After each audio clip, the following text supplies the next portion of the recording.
सर्वांचं आपल्या चॅनलवर खूप खूप स्वागत। उद्या व्हॅलेंटाईन डे आहे, तर व्हॅलेंटाईन डे निमित्त तुम्ही काही खास बनवतायत की नाही। आज मी तुम्हाला छान असा चीजचा केक दाखवणार आहे। तर त्यासाठी मी ते 100 ग्राम एवढा मैदा घेतलेला आहे आणि त्यात मी 3/4 टीस्पून एवढी बेकिंग पावडर आणि 1/4 टीस्पून एवढा बेकिंग सोडा टाकून घेणार आहे।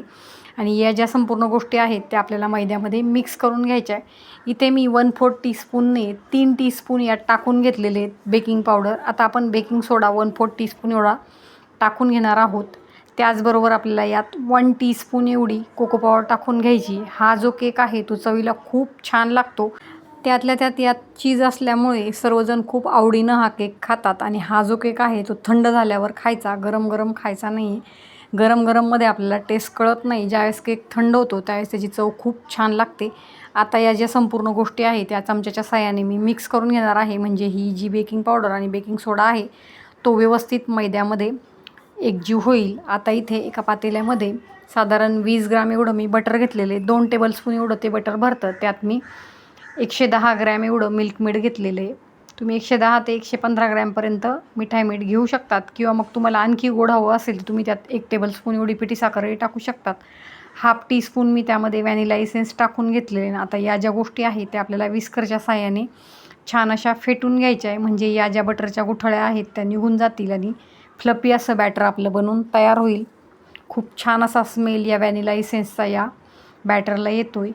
बघा, 1-2च मिनटामध्ये छान असं आपलं हे बॅटर इथे फेटून तयार आहे। आता यामध्ये मी 3 टेबलस्पून एवढं क्रीम चीज टाकून घेतलेले। क्रीम चीजने या केकची चव अगदी द्विगुणित होते। खूप छान असा हा केक लागतो। तुम्ही हा केक नक्की ट्राय करून बघा, तुम्हाला नक्की आवडेल। आता हे जे चीज आहे ते छान असं फेटून घ्यायचं आहे। नंतर यामध्ये मी जे मैद्याचं मिक्सचर करून घेतलेलं होतं ते टाकून घ्यायचं आहे। ते थोडं थोडं करून आपल्याला या बॅटरमध्ये टाकून मिक्स करून घ्यायचं आहे। साधारण एक अर्धा कप एवढं मी इथे बटर मिल्क घेतलं आहे, ते आपल्याला थोडं थोडं करून टाकायचं आहे आणि या बॅटरमध्ये मिक्स करून घ्यायचं आहे। वरतून आपल्याला दुधाची गरज पडल्यास आपण दूधही टाकून घ्यायचं आहे। बॅटर कसं लक्षात घ्यायचं आहे की याची रिबन कन्सिस्टन्सी आली की समजून जायचं आहे की आपलं बॅटर बनवून तयार आहे। मैदा जो आहे तो आपल्याला 2 बॅचेसमध्ये टाकून घ्यायचा आहे, म्हणजे आपलं जे मिश्रण आहे ते छान असं फेटलंही जातं आणि मस्त असा आपला केक फ्लपी बनतो। आता यामध्ये मी हे बटर मिल्क थोडं थोडं करून टाकून घेणार आहे आणि व्यवस्थित ते मिक्स करून घेणार आहे। सेमी सॉलिड असं याचं आपल्याला बॅटर बनवून घ्यायचं आहे। यातच मी आता 2-3 ड्रॉप रेड कलर टाकून घेणार आहे। तुमच्याकडे पावडर कलर असेल तर तुम्ही पावडर कलरही टाकू शकतात। आता हे आपल्याला विस्करच्या साहाय्याने मिक्स करून घ्यायचं आहे। यात मी आता थोडंसं दूध ॲड करून घेणार आहे। साधारण 1 पाऊण कपापर्यंत आपल्याला हे दूध इथे लागतं। बघा, मस्त असा रेड कलर या बॅटरला आलेला आहे। रिबन कन्सिस्टन्सी आली की समजून जायचं आहे की आपलं बॅटर रेडी आहे। मी इकडे टीनही ग्रीस करून ठेवलेला आहे आणि कुकर मी गरम करत गॅसवर ठेवून दिलेला आहे। मी तुम्हाला कुकरमध्येच हा केक दाखवत आहे, त्यामुळे मग तुम्हाला बनवायला काही हरकत नाही। तुमच्याकडे ओव्हन OTG नसेल तरी तुम्ही कुकरमध्येही छान प्रकारे केक बनवू शकतात। खूप छान तो बनतो। टीनमध्ये टाकून ते व्यवस्थित स्प्रेड करून मी टॅप करून घेतलेले।